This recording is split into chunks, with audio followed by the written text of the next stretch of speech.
ഉയർത്തിക്കാണിച്ചു. മുഅ്മിനീങ്ങൾക്ക് പാഠം കൊടുത്തു. എന്തെങ്കിലും ന്യൂസ് കേൾക്കുമ്പോഴേക്കും അങ്ങ് കമന്റ് ചെയ്യണ്ട. ആരെങ്കിലും എന്തെങ്കിലും പറഞ്ഞു കേൾക്കുമ്പോഴേക്കും അങ്ങ് പറഞ്ഞു പരത്തണ്ട. ഇല്ലാത്തത് അടിസ്ഥാനരഹിതമായത് പറയരുതേ. ആരാണെങ്കിലും ഏത് സംഘടനയാണെങ്കിലും ആര് തന്നെയാണെങ്കിലും ഇൻ ജാഅകും ഫാസിഖും ബിനബഇൻ ഫതബയ്യനൂ അൻ തുസീബു ഖൗമൻ ബിജഹാല ഫതുസ്ബിഹു അലാ മാ ഫഅൽതും നാദിമീൻ. ഒരു ഫാസിഖ് ഒരു വർത്തമാനം കൊണ്ടുവന്നാൽ, ഈ ഫാസിഖ് എന്ന് പറഞ്ഞാൽ വാട്സപ്പ് വിടുമെന്ന് എനിക്ക് തോന്നുന്നുണ്ട് അല്ലേ?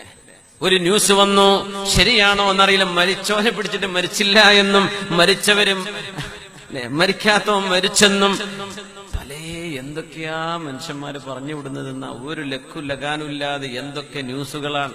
ആദ്യം റിപ്പോർട്ട് ചെയ്ത ക്രെഡിറ്റ് കിട്ടണമെന്നാ ഓരോരുത്തർക്കും. അങ്ങോട്ട് പറയുന്നതാണ്. പിന്നെ ഫതബയ്യനൂ, നിങ്ങളൊന്ന് അന്വേഷിച്ചു നോക്കുക. അങ്ങനെ തന്നെയാണോ?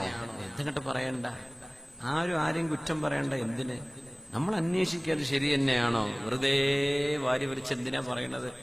കുറെ അമലൊക്കെ വാട്സപ്പുമ്മ പോകും. അതൊക്കെ വേണേ ക്ലോസ് ചെയ്തോളൂ. നല്ല നിലക്ക് ഉപയോഗിക്കാൻ പറ്റാത്തതാണെങ്കിൽ ക്ലോസ് ചെയ്യാൻ നല്ലത്.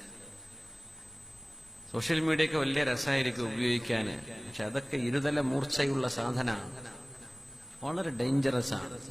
അത് ഉപയോഗിക്കാൻ പറ്റാത്തവര് ക്ലോസ് ചെയ്തേക്ക്. വൈഫൈയും ഡാറ്റൊക്കെ ക്ലോസ് ചെയ്തേക്ക്, വേണ്ടാന്ന് വെച്ചേക്ക്.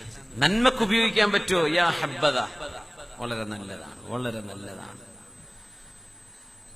ശുദ്ധമായ ഖുർആൻ പറയുന്നു, ലാ തഹ്സബൂഹു ശർറൻ ലക്കും ബൽ ഹുവ ഖൈറുൻ ലക്കും. അതുകൊണ്ട് ഖുർആൻ പറഞ്ഞു, മുഅ്മിനീങ്ങളായ ആളുകൾ കാര്യമറിയാതെ വിഷയം പറയരുത്.